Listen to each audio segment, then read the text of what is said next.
Hello, and welcome to QuestLore, a family Lorcana podcast.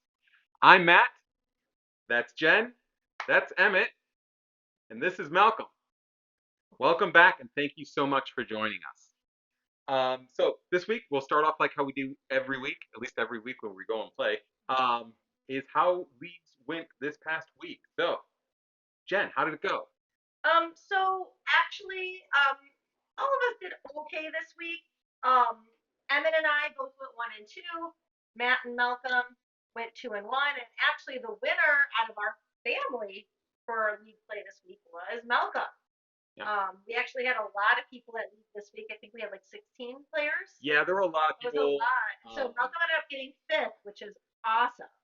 Um, so that's really cool. So I don't even remember what place I got, but I know Emmett and I went 1 and 2. Um, so but again, it was a tough week. it was So some like of our best players that are in our league were there. all of the really good players were there. They were all, every single one of them were playing the Sapphire Steel combination that's really hot right now. It's where they just ramp up an ink and then there's throwing Hades and whole new worlds at you and grab your swords just the whole time. They are really tough to beat. Yeah. I beat one of them. One of them beat me. I played two right in a row. It's just it's I was the mind same way. numbing. I was the same way. I Yeah, played 2 in a row. yeah. Yeah, I did It's too. mind numbing to play. Where I beat one and one beat me. Same Yeah. thing.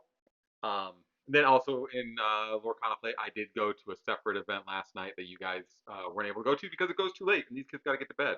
But I just needed to get one more round in of in the Rise of the Floodborn game before it goes away next week. Um, where I went up to another store near us and I played and I came in first. And that was really awesome. That's So awesome. it was great. Only 6 players there, but it was still a fun night, and I was able to take home a win. Um, besides that, go ahead, man. Explain. Oh, go Just ahead.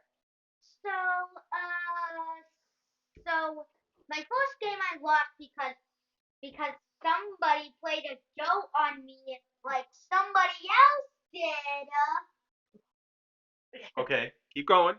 Then my second round. So at the final game that I won at, I had 3 Blitz Johnsons, 3 Buckies, Yeah. and 2 Lucifers, and 2 Big Tanks.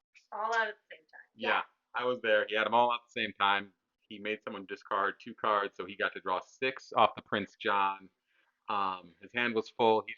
He basically had 0 lore and he had 20 lore on board and was able to just quest in one turn for the win. It was kind of a crazy round. So it was pretty cool that he pulled it off. I did talk to him a little bit afterwards. There's some things you could have done better, like you don't have to once your cards have given their value, like you use that Bucky. He has no cards in hand. They're not going to do anything. Feel free to quest with them. They've done their job. Quest with them, get what they need, and then let them be killed. Mm-hmm. That's just the way the game is played, right? Yeah. We did one other game with all 4 of us last weekend too. So It's the first time we've actually done it since Lorcana first came out. The very first experience we had with Lorcana was trying to play a foursome game. And I do not recommend learning the game that way. no, that was bad. Because it was very rough, and learning the game is much easier when it's just a one-on-one. So if you are new to Lorcana, which we are hoping in a few weeks to start putting in some brand new to Lorcana stuff content in our podcast. But if you are new and you want to learn how to play, I highly recommend just doing a one-on-one with somebody who does know to help lead you through. Um, and honestly, like I have yet to meet a Lorcana player that isn't just the most like green flag person. Like Sure, yeah. like It's all been pretty friendly so far. everybody's been super amazing, super friendly. Awesome playing with our kids because they're really the only ones who play in our league play. Almost everybody is adults. So if you go to a game store and find someone who's playing Lorcana and ask for them to teach you, they will definitely be willing to. But as for our fourth game, our one v one as Emmett likes to call it, um, as now that we are experienced players, it was actually really really fun. Yeah, it was very fun because so Mama shifted an evil queen which is today's episode. And then she's saying grab your swords, which does 2 damage to everybody. Not everybody on a specific person, everybody on everybody. And for Lady Tremaine, it does, you choose a card and put it, and take it away for everybody. Yeah, so that's the interesting thing is when you're always playing a 1v1, um, usually you don't notice the difference between like you choose a player or you choose this or it's all players. And so when you do get like playing a big tank and you're playing a multiplayer game, that -1 goes for every card out from all of your opponents. And it completely changes the game. Yeah. And guess what? Somebody won with Sneaky So hold on, Lore. with Sneaky Lore. So Malcolm, why don't you explain? Malcolm ended up winning. Malcolm, why don't you explain like what kind of happened those last couple rounds of play? So we all kept playing. So it was a home stretch between me, Emmett, and Dad. Yeah, I was waiting. We all could have won on the next turn. So we all kept playing card, and then the next person stopped the last person. Playing card, stop that person. Play card, stop that person. And so Malcolm was at 19 war. He didn't have any cards out. Thought Matt was like it's over. it was over. I had big Elsa on the board, I think, and a big Ursula, and like none of them had the cards that could have possibly taken it out. Go. And then Go. he so top decked the goat. What does goat do, Malcolm? When you play him, you gain a lore. Just for playing him. So that's again Sneaky Lore. Malcolm won the game, and there's nothing we can do about it. And that's one of the reasons why those Sneaky Lore cards are so powerful in your hand. And so every Merlin card, when he played Andrew's card, you did something except like only like the transformation Merlin. Yeah. And for the Madam Mims battle transformations, you put something back in your hand. And that's what when we say goat, Merlin goat. I don't think we mentioned that. I don't think there's another goat. I don't think so, but it's in the Amethyst deck. Not yet. And not yet. So if you are playing Amethyst, that's definitely a strategy to have for that Sneaky Lore.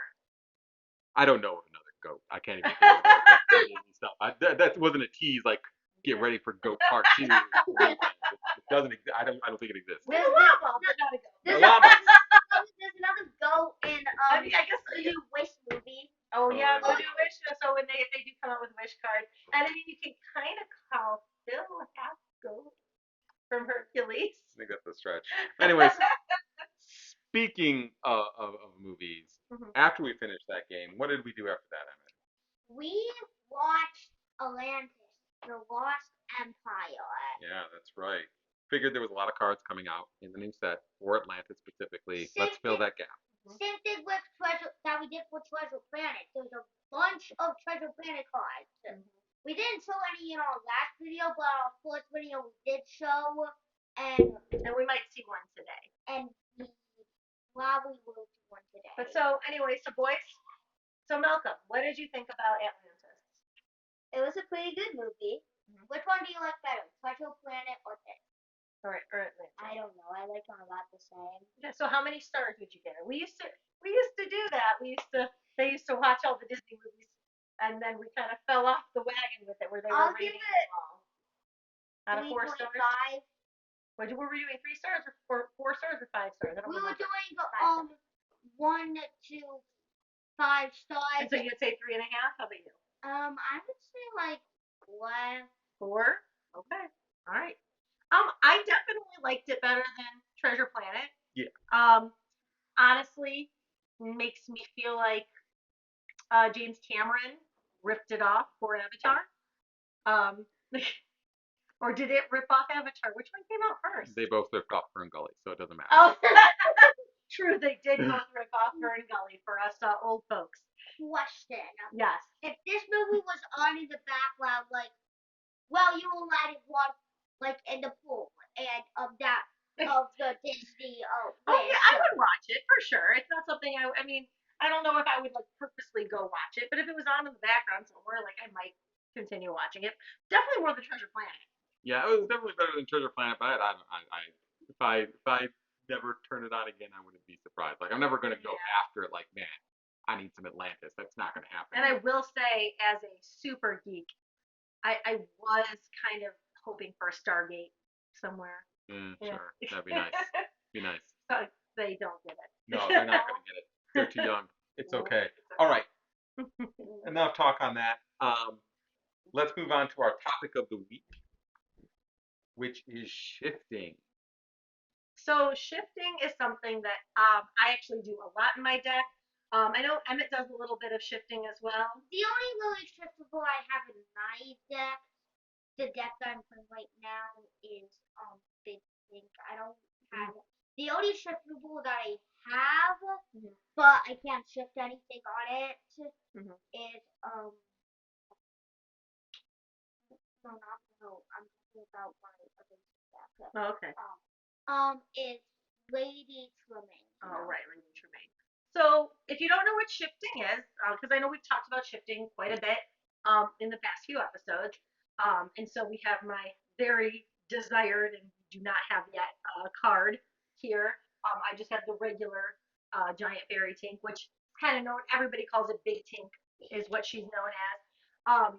And she is an amazing card because, like, not even looking at the shift feature, she has two incredible abilities. Can I say Sure. So what's Rock the Boat do, Emmett? Rock the Boat, when you play this character, each opponent takes 1 damage. Right, every single card. So basically, grab your sword, but instead of doing 2, it does 1. Right. And then Malcolm, what do you know what Puny Pirate does? Do you play this card at all? No. Probably not. So Puny Pirate, when she takes out a card, gives her more damage to somebody else because she feels like it. So basically, you know, if your opponent has somebody small out, and she can take them out, it'll deal 2 damage to another opponent. And so again, you could potentially take out 2 smaller cards with Tink, with her only getting maybe 1 or 2, damage to her, which is awesome. And if you're just gonna quest her, having that 2 lore is also great. But what we're talking about today is the shifting ability. So you notice that this costs 6 to play, okay? But you'll see that it says shift 4. What that means, if you have a smaller Tinkerbell in your hand, you can actually shift this on top of her. So what does that mean? It's a rhetorical question, honey. I'm going to answer it, but thank you, Emmett. I don't know when you're flipping through, so I don't remember what. Okay, so yeah, see, that's I already said all that. It says shift on the card. It's usually right at the top above any other abilities. And so it's always a large character that you play on a smaller character that you can play early on in the game. So, for example, if you have this big Tink, usually you would have to pay 6 ink for her. However, if you had a smaller Tink in your hand, like the one that most people play is a 3 cost Tinkerbell, then you can play her on your 3rd turn, but then on your 4th turn, shift this big Tinkerbell on top of her, which is, a great use of getting out this card early, and she's pretty powerful. Really the only thing, there's not a ton of cards that can take her out in 1 hit, which is great. Now, the thing that you have to understand about shifting is that it keeps the same status as the small character that you shift on. So, for example, if you played Little Tink on turn 3, on turn 4, she would now be her ink would be dry, which means she's playable. If you were to shift Big Tink onto Little Tink, Big Tink is now instantly playable. She will now be dry. She will not be wet, which means you can play her right away. And again, by playing her, that's, like damage that goes on to everybody, and it's sneaky lore because you get 1 extra lore than your opponent may have been counting on. Now, the other thing is, though, too, if the smaller character does have damage, that damage does stay. So if somebody had attacked Little Tink, she had 1 or 2 damage on her, when you shift Tinkerbell, she still has that damage. Like that does not go away with shifting. Yeah. So basically, it's going to keep whatever status that smaller character. Even if it was exerted, if you shift your new character onto that card and that card is exerted, that new character is exerted too. So you don't want to quest with them and then decide to shift because you're going to lose. You're just going to expose the bigger character on there. One thing I want to note. So we put up at the top here. It's all Floodborne characters. So if it says Floodborne on the card right now, that means if they shift, it has shift on it. The reason for that is because in the story of Lorcana, Bloodborne characters have been basically drowned in ink and then came out completely changed. So basically, it's like you're taking a character that was on your board, and you're putting a bunch more ink on top of it, and now it's changed into this version. Oh, that's cool. So it's kind of like the lore of the game is with this shifting. Oh, I like it. Here's another example, Hercules. So just to kind of go through again, like you shift onto it, it is. Is this a new card? No, this is the Hercules. This is the enchanted version of the Hercules. Oh, okay, got you. Right. So when you shift onto him, he is already dry, can attack, can sing, can quest, keeps damage. And so again, sneaky lore because it can quest for 2, or the little herc can only quest for 1. And yeah, that whole singing for 6 is a big deal because little herc, I think he's a 3 cost or a 2 cost. He's a 2, yeah. A 2 cost. So like he can't really sing anything. Where now the big herc, he can sing something like "A Whole New World" or "Grab Your Swords." That little herc couldn't sing. Now this is one of my favorite plays that I play in my Steel Song deck. Because you can play a 5 cost card on turn 2. So you can, if you are lucky enough to get the 1 queen on your first turn, you can play her on turn 1.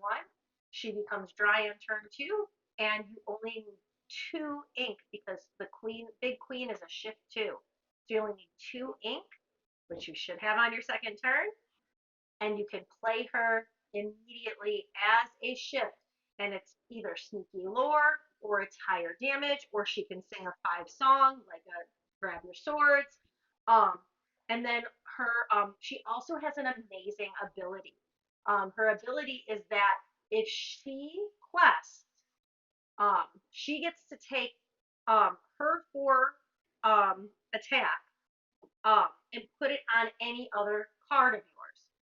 And then it also removes 4 from any of your opponent's cards. So usually what ends up happening is if you have the queen out and another card out, like even something like a Stitch or a Cinderella that's only cost 1, that can now take out something really powerful without taking any damage. So this is a very powerful card that can come out early and is often hard to get rid of early. Yeah, it's a really big play. The thing I've had happen to me that I hate the most when this happens is someone does this 1 to 5 shift on their second turn, and then on their second turn they sing A Whole New World. Now they haven't gotten rid of a ton of cards, like they haven't been able to play a bunch of cards, so they're getting rid of a lot of their hand. But in Lorcana, you're mulliganing in you're doing mulliganing during that first turn. So I've set up my whole curve for the next like 6 turns, and that person has just ruined it. Now I've got who knows what, and it really disrupts your hand and disrupts the tempo of the game. So it's a really big move. Next we've got an example for some sneaky lore. Yeah, I use this surprisingly a lot in my deck. So what is it? So it's a normal Stitch from a Rockstar Stitch. I usually use this when I don't get a Lilo or Pinocchio on my first turn, so you play that, and you just hope that Stitch stays for a couple more turns, and then you can shift into Rockstar Stitch. So usually when I play this, I'll play Stitch on turn 3. Like often what I'll do is like on a turn 3, I might play. So often what I have been trying to do lately is I'll play like any 1 cost card on my first turn, play a queen on my second turn, like a little queen.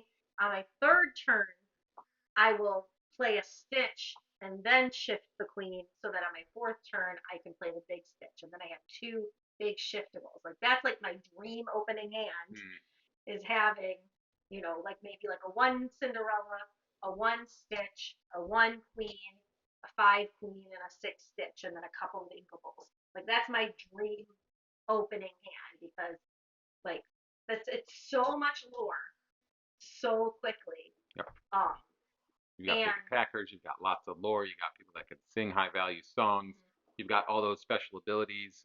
So from Stitch New Dog to over to Stitch Rockstar. Stitch Rockstar has that great ability that when you play a character with card cost of two or less, you can play them exerted to draw a card. So Mhm. that's got a draw engine built right in. It's going to take a couple turns for someone to deal with it. The only problem with ships um, is that the really powerful ones like this, like the with from Stitch New Dog and the one with the Queen, right? They're really easy to get rid of. So as soon as Yes. you put them on the board, it's like you got to get rid of some. Your opponent's going to want to get rid of them immediately. So Yeah. it's a lot of work to make sure you're protecting them before you can get to the ship. And Yeah. also, And that's go ahead, Mom. also nice sneaky lore. 3 lore. That is good. Yeah. Like 1 to 3. That is 2 sneaky lore. Yeah. What were you gonna say, Abby? I just now realized another only shift. What? Well, there's quite a lot of them, but So this one I was thinking of is the Easter egg card with Flynn Rider. Yes. So there's a one drop Flynn Rider and a two drop Flynn Rider, both in Emerald, and then it costs two to shift to the Floodborn Flynn Rider. And But he's here's the only problem with shifting into him. The opponent will probably have like a bunch of cards in their hand. sure. That's true. That's Yeah. true. That's the problem with him is that he does that your Mhm. opponent's going to have a whole bunch of cards. But if you're doing the later turn where you can play one, Mhm. like you can even play the one drop Flynn, and then just pay two more to shift him on. You'll save an ink. Yeah, and So I've done that before too. I do that a lot with my Cinderellas because it's cheaper to play a one Cinderella and then shift immediately. And now if you do that, so if you're later in the game, the new shiftable one is still wet because you just played the original one. keeps the same status. So it does keep the same status, so be aware of that. The other thing I was going to mention, so how Matt said that you need to try to protect those cards, and that's why, um, a lot of people who do play the Amber deck will play a few bodyguards in there to try to protect them. This next one is about just going over those enter the battle effects.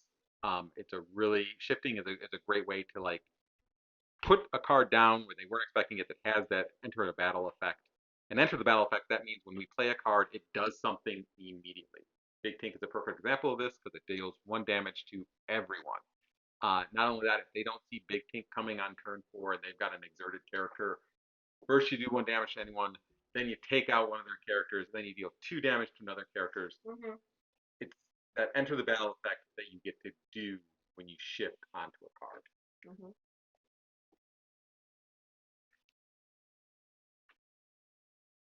And then one more. So this is the double shift. Um, so one thing you can do, you don't have to always shift on from a lower cost card. You can shift onto any card that has the same character name. So this is Lady Tremaine. This is a move I've done where I will, if I'm at 10 ink and I have two characters that they need to do, what you can do is you play the first Lady Tremaine, and then they have to discard, they have to banish one of their characters, and then you shift another Lady Tremaine on it for just 4 ink instead of 6, and they have to shift the other character. Um, so it's basically the way of playing cards that would normally cost you 12 total ink for 10 ink. It's a really powerful move, and people hate when I do it. What they even hate more is that when I do this, I will then sometimes play the Madam Mim Snake. And now, whatever fate that your shifted card has, the card that you shifted on top to shares that fate. So if they're banished, they're both banished. But if you bounce it back to your hand like you can with the snake, you're bouncing them both back to your hand. And now I can play those Madam Mims, the Lady Tremaines again, each separately. So it's kind of like instead of having 4 Lady Tremaines in your deck, you now have 6 or 8. Yeah. And she is a tough card because you just If she just keeps taking out your cards and taking out your cards, there's nothing you can do. Right. So that was everything we wanted to go over with shifting. Quick, summary of what is shifting. What are some of the things that we do with shifting? What are some of the things that you can use in your game? Boys, do you feel like you understand shifting any better now? Yes. Yes. I understand a lot of new things about how with the Bloodborne, with the sifting, and the double sift. I never thought that would be good, but now thinking about it, that might be one of the best strategies. I didn't even know that. I didn't even like fathom that that was a possibility. Yeah, because you can do that with Big Tink as well. Like you Yeah. play Big Tink, then shift her again, Yeah. Which and deal 2 damage to everyone. yeah, that's. I mean, if you have the ink, that's crazy. I don't often have the deck that has a ton of ink. But yeah, that's crazy. I actually did double shift once, but it didn't discard that. No. Okay. And something else too. If you do shift, like some of the cards that make you put your cards into your inkwell. I don't remember which ones those are. Like Hades. Hades. Like you actually get 2 ink then if you Yeah. had shifted. So that's So playing Hades or Let It Go. Yeah. If they do that to your character and then sending them to the inkwell, they both go to the inkwell. So Right. you're while they get rid of your character, you're like getting some a little Yeah, bit you're more getting extra double, value. You yeah. get double ink for the next turn that you get to play. Yep. Any other questions on shifting, guys? Really. So this double shifting would work with literally every mana transformation. Yeah. Well, The only other thing that to warn you about shifting is that if your card is like does get destroyed banished, thank you. That's why we need a list. If your card does get banished, um both cards are banished. Like it's not just the top card, both cards get banished. So that's something you need to make sure you understand as well. Yep. Okay, so that's enough about shifting. If you have any questions on shifting, please feel free to send it. You can leave a comment on YouTube, or you can send a question to questlorequestions@gmail.com. Now, let's move on to Into the Inklands. Still marches ever closer. 1 week away at the time of this recording. We'll already have cards in hand. Yep. We're going to a midnight release party next week. Well, Matt and I are. We're going to put these boys to bed and then go do that. I thought you said that we were allowed to come. You're going to go to the one we go to on Friday. Yes. So we're going to go to one on Thursday night for a midnight release of the cards. So we'll already have cards in hand. I've got stuff pre-ordered. We're good on that this time around. Yeah. It's been much refreshing compared to the last two, just being able to get the cards. But as it comes out, let's take a look at some of the new cards you guys haven't seen. Get our reaction to them, what we think about them. So first up, we're going to go over some new shifts that are coming with Into the Inklands. So these are cards that impact the shifting game. So first up, we've got more. Wait, is it enchanted morph? Yes, this is the enchanted version of Morph. Morph is an emerald card. He costs 2 and is He costs 2 and is inkable.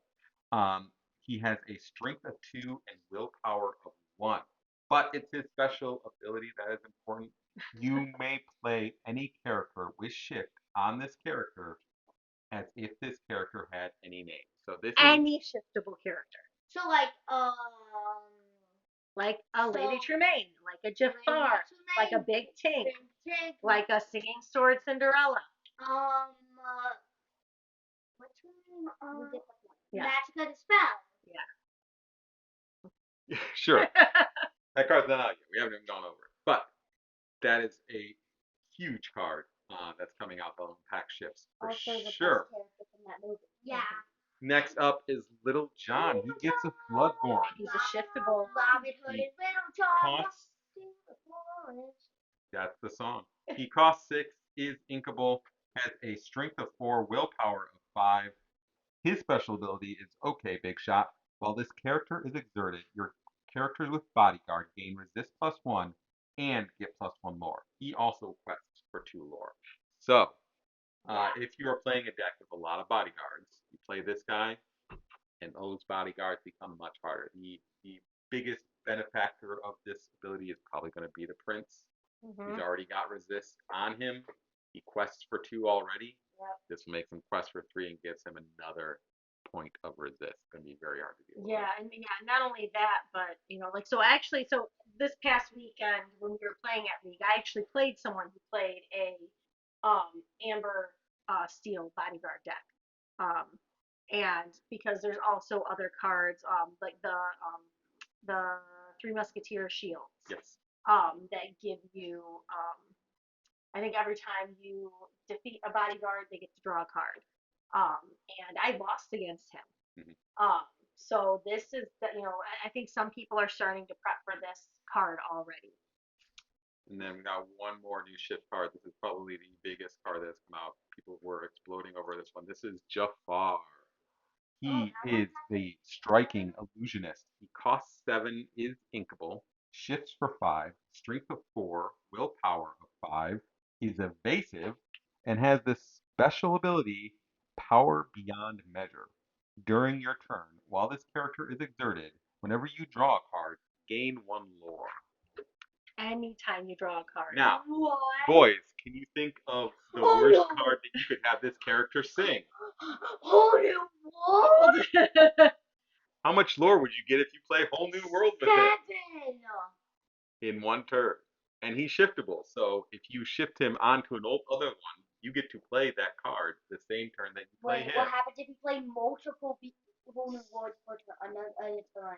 Then you get 14. Silver But you'd have to have a lot of lore. silver and purple. Oh, yeah.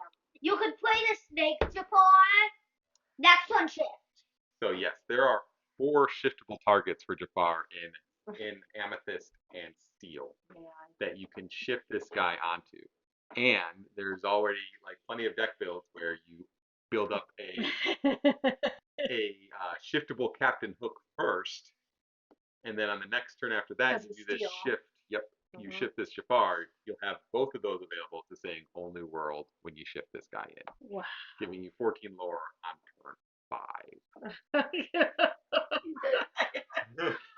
Now I to get that set up. I got 21 turn 4. Sure. Yeah. But to get that kind of set up, it's a bit of a big puzzle piece thing that you have to put together.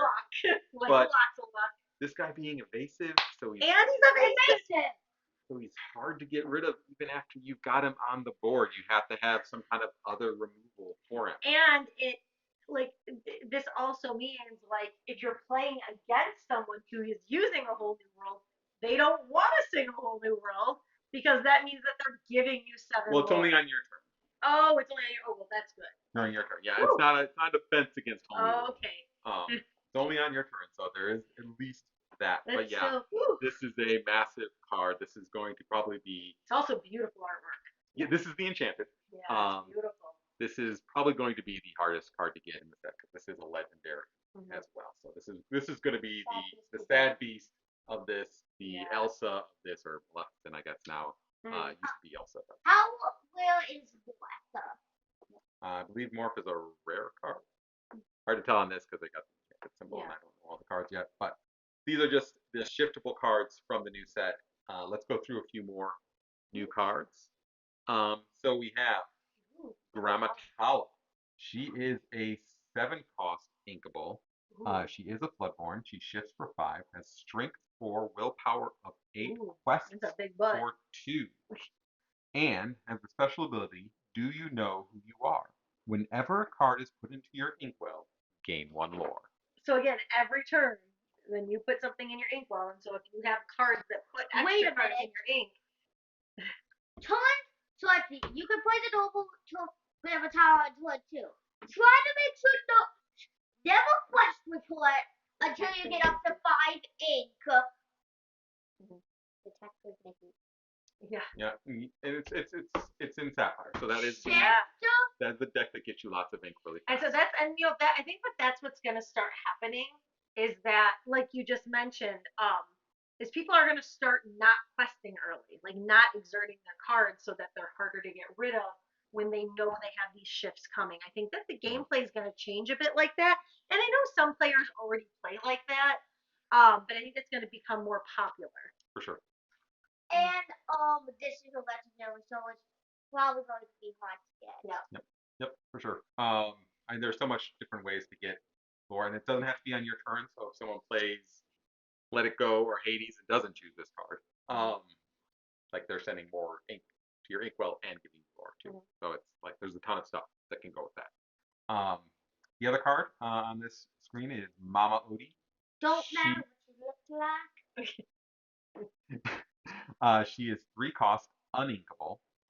Strength of 1, willpower 3, quests for 1. Has the special ability, this going to be good. Whenever you play a song, you may put the top card of your deck into your inkwell, face down, and exert it. So this is adding cards to your inkwell, triggers Grammatala. They work together so that you can build up more lore faster. Grandma attack. Grandma, Yeah. wait. Attack of the Grandmas. Attack of the grandma.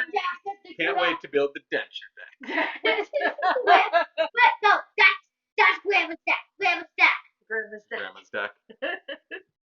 All right, let's take a look at our next ones here. Oh, Emmett. Billy, million birthday to you. To me, Billy, million birthday to you. Hey, Emmett, what's your favorite Disney movie? Alice in Wonderland. And guess what? What, Emmett? 6 days, me and Malcolm are auditioning for Alice in Wonderland. Yep. Yeah, so Yeah, we'll let you guys very know how excited. that goes if they get parts. We might know we probably won't know next week, but the week after, if we find out if they get parts. So Malcolm, what part are you auditioning for? White Rabbit. White Rabbit and Emmett? So I'm auditioning for Mad Hatter and Caterpillar. And the Caterpillar. The two. Who are you? All right, so Okay. let's So let's talk about the tell us cards what now. Alice So Okay. this is Alice, T Alchemist. does. She costs 6, is inkable, has strength of 4, willpower 4, and has quest for 2, has the special ability Curiouser and Curiouser. When you exert her, you can exert chosen opposing character and all other opposing characters with the same name. So if you have someone that has a lot of Madam Mims or Merlins on the board, you exert one of them, you get to exert all of them. And so that way they can't play them on their next turn. Correct. That is cool. Well, no, they can't. It doesn't. They don't stay exerted. It's so that you can attack them all. So, or I do see. anything like that. So that way you can attack Is them. this I get you. the first Alice in Wakanda? No, there's no, a little Alice that we've seen before. There's a big Alice growing big one There's a- where he isn't there gets a a bunch blue of Alice? swords. Yeah, Yeah. yeah, she's in blue. Yeah. So. Is that the only Alice? But I love so that. far? I think this would make it the second one. Like honestly, like I've never really been a huge Alice fan, but like I love that Alice. Yes, I included this because it's Alice and because of this art. Otherwise, I don't think this card is seeing much play. No. Like the ability is It's whatever. fine. She's all right. That would be cool. Yeah. Yeah, if it froze them like Elsa does, that'd be cool. But Yeah. it doesn't. It's just exerting them But all. that artwork is super cool. Like I would love to cosplay as that. Yeah, that is an awesome artwork card. Yeah. I know they enchanted this set seemed very great. They're all painted, very nice looking, but I'm surprised this wasn't one of them. Mhm. The card next to it isn't enchanted. It is Maleficent, Mistress of All Evil, 5 cost, inkable, strength of 2, willpower of 3, quests for 2, special abilities, Dark Knowledge. Whenever this character quests, you may draw a card. Ooh, that's nice. Again, this is an amethyst. Ooh, that card worked well. Jafar. And the special ability, It's gonna help them to build that villain deck everybody's been wanting to build. Divination.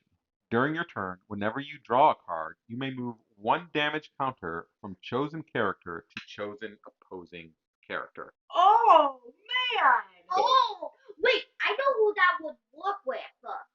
What do you think that is? So, what colors do you play? Amethyst and ruby. Amethyst and Ruby. Do you play Ruby and purple? Yes. I think if you had, purple is amethyst, honey. I think if you had, wait, what does divination do again? So you get to move one of your damage to an opponent's card damage. If you have Mother Gothel. Why? What does she do? When she enters play, she has 3 damage. So that would be good. Well, I was thinking more he meant the cards where you get lore when you remove damage, or you get to draw cards when you remove damage. Is that what Yeah, you're there talking there about? are some that do that. There's like there's a Sheriff of Nottingham card that has some stuff like that. Mhm. I'm not sure how well that's. I mean, it's just moving damage, getting to do free damage essentially every turn because every turn you run. Yeah. Right? She doesn't have to be exerted to do this. It's just whenever Uh-huh. you draw a card. Plus, it's Amethyst. Amethyst draws cards all the All time. the You have time. friends on the other side. You have a rabbit. You have Yeah. Cusco. You're constantly drawing Yeah. cards. And her special ability was the quest to draw a card. Yes. Yes. So there you go. Yep. Gain a lore.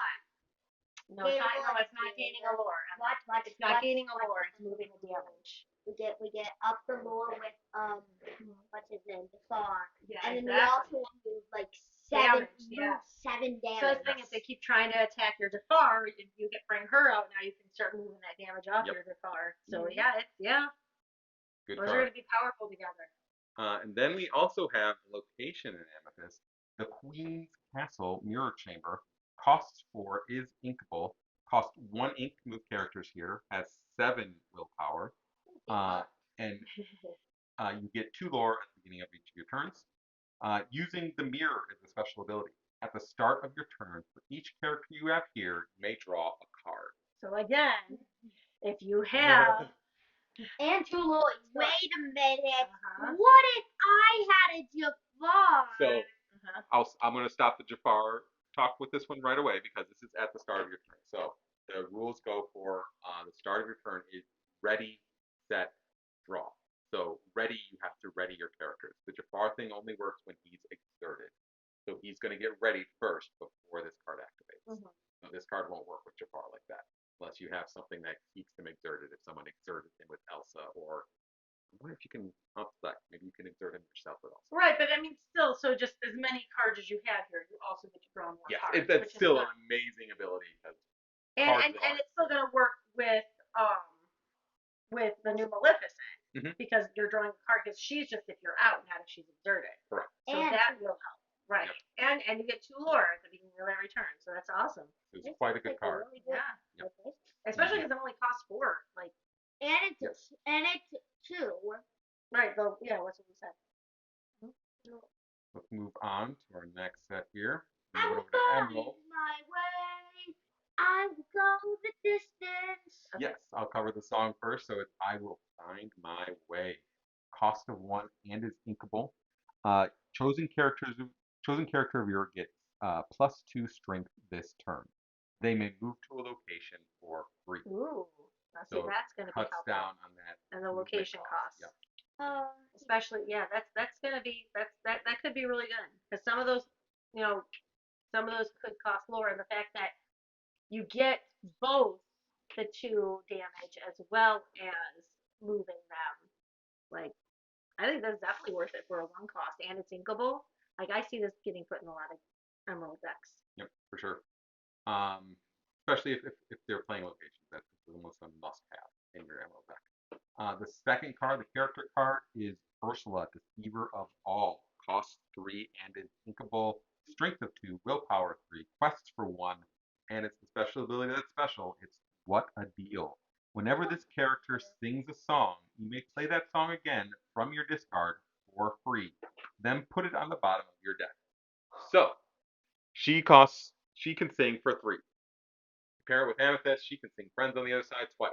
You pair it with Emerald itself, she can sing Bibbidi Bobbidi Boo twice and bounce someone back and forth to your hand 2 times instead of once. You sing Strength of a Raging Fire if you pair it with Steel. You sing Let the Storm Rage On if you pair it with Steel. You get to play those cards twice. 1, 2 ghosts. No, No, that's a song. That's a character, buddy. That's a character. Only He's songs, singing okay? songs. No, but if you have 2 But we're ghosts, not. and then you play Bippy Boppity Boo. No, but Sure, no. yes, you could Sure. do that with goat. So you play Bibbidi, you play goat, then you play Bibbidi, never sing Bibbidi Bobbidi Boo. You move the goat back, you get a lore. You put the goat down, you get a lore. Move it back, you get a lore. Put it down, you get a lore. That is a 4 lore swing. How That's much pretty cool. Yeah. Grab your swords cost? 5. She can't sing Grab Your Sword. She can't sing Whole New World. She can't string the new one like Along Came Zeus. She can't sing that. But there's still a lot of songs that she can't sing that can do a lot of I mean, damage. she can sing So like a big one that I can think of, if you, especially with if you had her late in the game, if she was with Amber, is like Strength of a Raging Fire. If you have a lot of cards out, Yep. you can sing that twice and take out two big cards, or oh, what's the other one? Greatest Criminal Mind. Sure. You take out like two big Elsas or two big Maleficents or something like that. Lots of possibilities here. Yeah. She's going to be a one that's going to be much sought after, and that artwork on that enchanted, that's Oh yeah, fantastic. super cool. She's a piece. Even the Hercules one has great art too. Yep. Oh, Okay. Look at that song. So, The bare necessities will come for you. Will come for you. okay. So let's cover the song. So it is the bare necessities. It costs two and it's inkable. A character with cost two or less can sing, or two or more can sing the song for free. When you sing it, chosen opponent reveals their hand and discards a non-character card of your choice. Actions and songs are fair game. Be prepared. Yes, this is Amber's defense to be prepared, to grab your swords to whole new world. This is your defense against those cards. Smash, items, everything. Oh. It's a way to kind of stall someone's tempo. I have an idea. And it's inkable. It's only two. You can even have Simba sing this. Yep. And you know that I have an idea. And you know what's coming. Like, I love this. This is probably what am I gonna take out of my deck to put this song in? I have an idea. Huh. Lucifer in that. So you can play bare necessities, and you can take out an action card and they don't have any more action cards. Play a Lucifer, they discard the cards. Yep, that's Sure. something you can do. Yeah. For sure. So lots of possibilities with that one. The other card on here, the character card, is Kita, Protector of Atlantis. Just watch this movie. She costs 5, is inkable, is a Floodborn, so she shifts for 3, has a strength of 3, willpower of 5. There are smaller Kitas available. Okay. I just wanted to show this one. Sure. Has a special ability, Perhaps We Can Save Our Future. When you play this character, all characters get -3 strength until the start of your next turn. So this is a way of basically cutting everyone off at the knees and saying, okay, you guys can't attack. Like one turn where you can't attack, so I can get the 2 more on the next turn. Yep. So it kind of removes all that strength from everybody. This would be a good target for like Maui. Bobbly Boo. Oh yeah. To keep playing her back and forth to kind of force this forced treaty of course, cessation of hostilities every turn. So it's definitely something that can kind of change the game, at least for one turn, because all of a sudden you don't have to worried about being attacked. So a card that could definitely see some play. It's a little bit iffy because normally you're trying to boost everyone's attack. This also decreases your attack, but it's definitely something interesting to watch out for. And then an enchanted location, the Pride Lands. Our first enchanted that's not a character. Yes, there's a whole. There's 6. There's 18 total enchanted in this set. 18? Yep, and 6 of them are characters, so they're items and locations. That's a lot. So cost 2 is uninkable. Cost 2 to move characters here. Has a strength willpower of 7. Has 2 abilities. First is We Are All Connected. Characters get +2 willpower while here. Oh, so, that's what that is. Willpower. It's the first time that symbol's been on it. Yeah. So yeah. Okay. You get +2 willpower while here. Normally it's been resisted, but here it's willpower. Mm-hmm. So you get +2 willpower while here. If you have, and the second one is Lion Home. If you have a prince or king character here, you pay 1 less to play characters. Ooh. All characters. Like everywhere? Like even not to the location? Yep. You just pay less to play a character. Not to move to a location. This is to play characters from your They roll on me. Sure. Well, yeah, and then I mean, Prince and King could be like. There's so many Prince and Kings. Like, that's bodyguard symbol. Yeah, bodyguard. Yeah, absolutely. And then you could just so you could play like a Lilo army. Then with your rest of you ain't play a Pinocchio army. I mean, when we played with our 4-person game, I kept calling me little tiny child. Tiny So I was child. going tiny child on But now, what princes and princess or kings do you have in your deck? So Simba.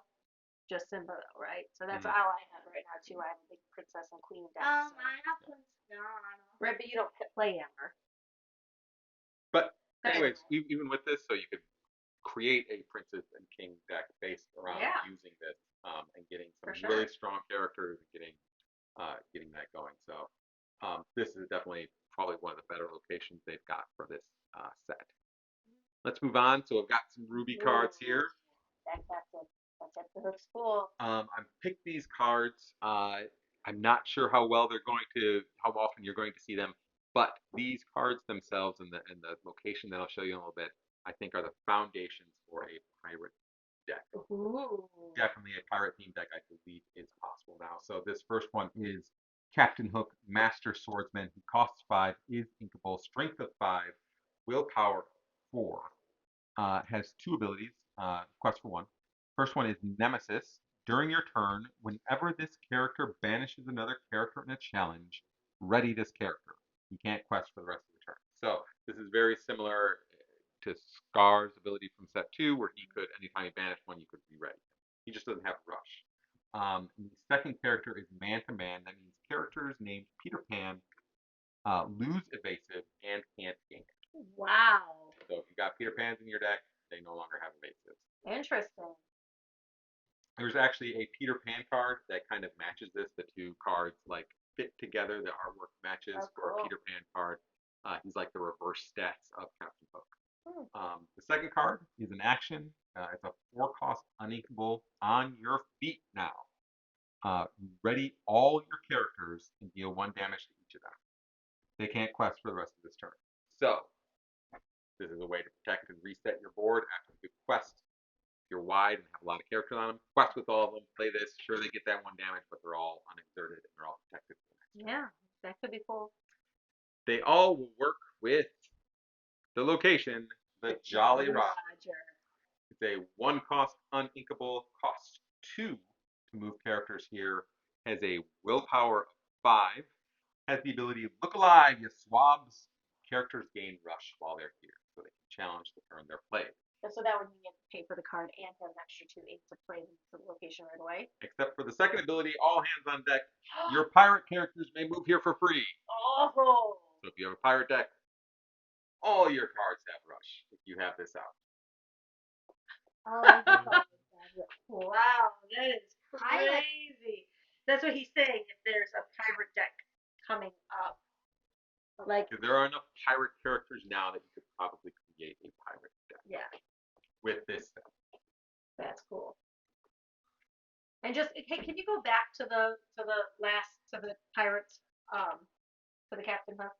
So just to let you know, so like if you notice underneath each character and underneath their name, there's words underneath them. So like if you see under Captain Hook, he's a Dreamborn, villain, pirate, and captain. What that means is sometimes there are cards that are specifying if they're a prince, a princess, a queen, a pirate. That's what it means. Like you don't just get to decide if something's a princess or like Tinkerbell, for example, like isn't a princess because her cards don't say princess on it. Like we were talking about that last week with the Tiggers. um, but so that's what it means is that the card actually has to say pirate on it, as you can see here, in order for that ability to work. And same thing when we were talking about the last location with the prince or the king, it actually has to say prince or king on it in order for that to work. Right. So those are the new cards we're going through this week. Next week we'll actually have these cards in our hand. It'll be fun. We'll be talking about like, what kind of decks we all want to play. We'll probably discuss offline about looking at all the cards. We're not going to sit here and go through all of them with everyone because there's a lot of boring ones, and it's going to take a lot. And there's still cards that we haven't even seen yet. Like they've just released all of them now, so they're all out. So Okay. everyone can look at the whole thing. We're still waiting for the app to get updated, so it'd be easier to kind of scroll through and see everything. Okay. A lot of the cards we've seen are in like, there's a bunch of cards that are still only in like German or French. Sure. We've got translations of them, but like, Yeah. they're hard to trust. Everything and go through. So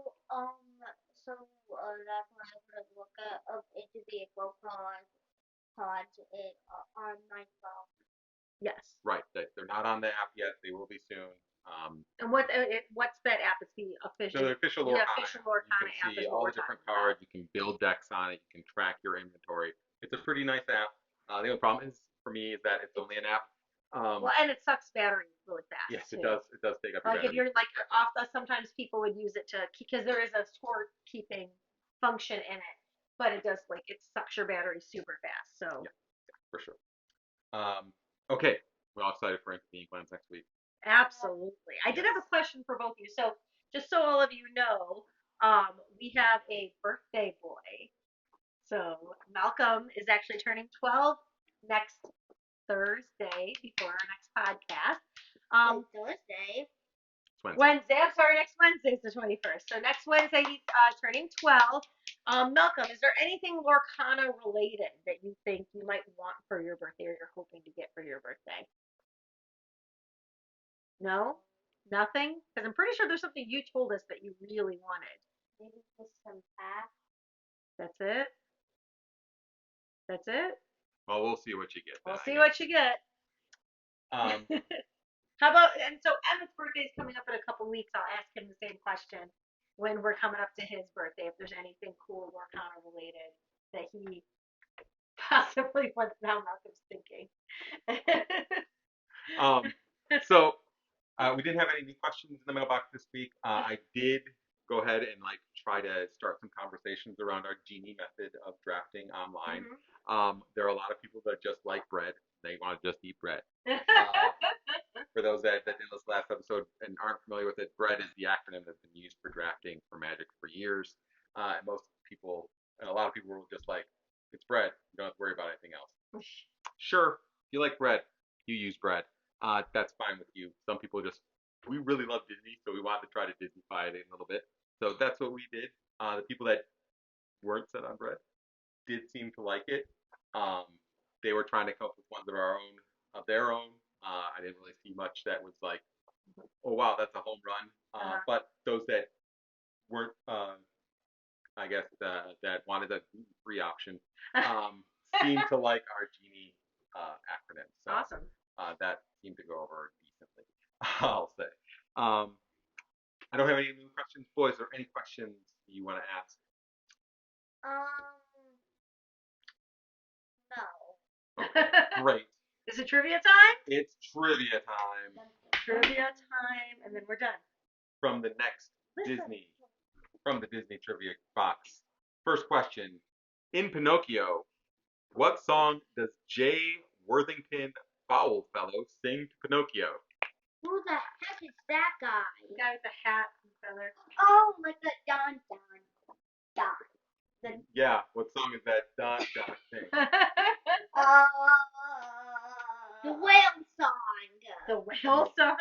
I have no idea. Isn't it? I got no strings. Nope, No. that would be Pinocchio. Sing He that. didn't want to make one. He sings Hi Diddle Dee. Oh, I hi, diddly, Judy. I diddly, I diddly, All right. Okay. Next question. What is the name of the retirement village in Up? Oh, I know this. Grando. Grando? Shady Oh, Oaks. it's Shady Oaks. That's right. Up's one of my favorites. All right. I know this Oaks. Next question. In Cars 3, next gen racers use what to train instead of racing on an actual track? Oh, treadmill. That would have been my guess. Or a simulator. Yes, it's It's a a race simulator. A race simulator. It is made of treadmills, but they put Yeah. a simulator on here. Next question. In Descendants 2, Ooh, okay. Evie, That's the one we watched the least. The one we don't know. Evie, Carlos, and Jay return to the island to find Mal. Yeah. Who do they bring with them? It's the prince. When? That's the prince's What's his name? What's It's the name? Belle's son. Belle's son. Yeah, I know that. Okay. The Belle and What's Beast's his name? son. I know this the least. So the name is Ben. Ben. Oh, Ben.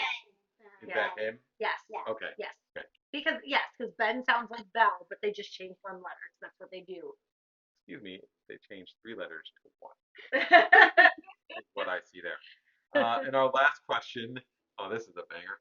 How are fairies made according to legend in the Disney fairies movies? So you take some pixie dust and you put it According to the musical, you clap your hands. That's how you bring it back to life. Wait, what do I do The now? Peter Pan musical. Take the pixie dust and you chuck it into the sky. No. Are they Just made of no. wishes? No. You eat the pixie dust. What happens when you eat the pixie dust? Do you just burp one out? Yeah. They're made from babies' laughter. Their first laugh creates a fairy. Of course. I see. I see. Of course. I see. So that's how fairies are made. So good work on the trivia, everyone, or These mostly questions okay. are hard. Yeah, it's like that one trivia from back when we were kids, where it's like it's so focused on the sequels that no one goes to see, or the direct-to-video movies, or direct-to-streaming now.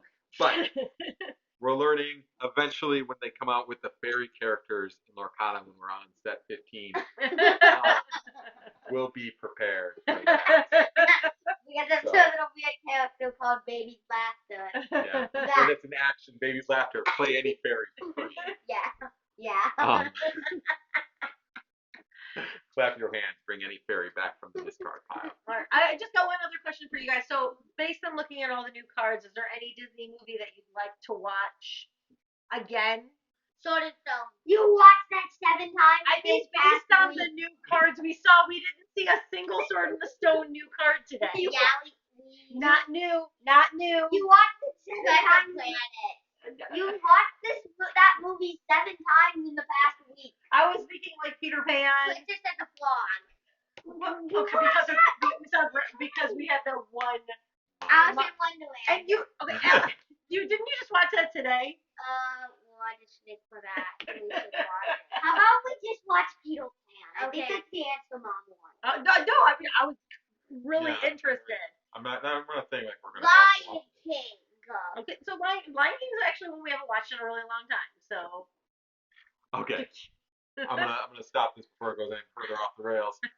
Thank you everyone for joining us today. Thank you for those listening. Thank you for those watching on YouTube. You can find us at QuestLore Podcasts anywhere that podcasts are available: Apple, Google Podcasts, Spotify.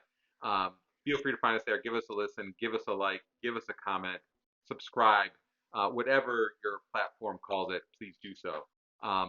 Leave us a review. If you're watching on YouTube, leave us a like, leave us a comment, subscribe. For anyone listening on audio, there's always video available on YouTube. You can actually see our faces and you can see the cards that we've been presenting and talking about this whole time. I want to thank again my family. Thank you so much for joining me on this journey. And thank you again to all of you for listening. If you do have questions, it's questlorequestions@gmail.com. Have a wonderful week, and we'll see you next time. And Oswald, the lucky rabbit for Locana.